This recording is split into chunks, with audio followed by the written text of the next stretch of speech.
হযরত Junaid Baghdadi রহমাতুল্লাহি আলাইকে এক লোক বলল, হুজুর, গত 10 বছর যাবত আমি আপনার দরবারে থেকে আপনার খেদমত করছি, কিন্তু দুর্ভাগ্যের বিষয় আমি আজও পর্যন্ত আপনার কোনো কেরামতি দেখলাম না। যারা আল্লাহ তাআলার প্রিয় বান্দা, যারা আল্লাহর ওলি, তাদের তো কারামত থাকে, বিভিন্ন অলৌকিক কর্মকাণ্ড তাদের দ্বারা সংঘটিত হয়, কিন্তু আপনার তো কোনো কারামত আমি দেখলাম না। তখন জুনায়েদ বাগদাদী রহমাতুল্লাহি আলাই সেই লোকটিকে বলল, হে বৎস, তুমি কি গত 10 বছরে আমার কোনো কাজ সুন্নতের খেলাফ হতে দেখেছো?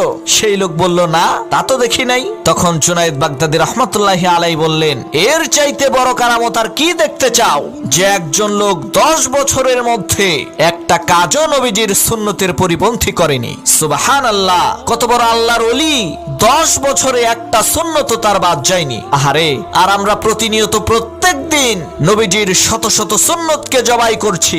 আল্লাহ আমাদেরকে ক্ষমা করুক।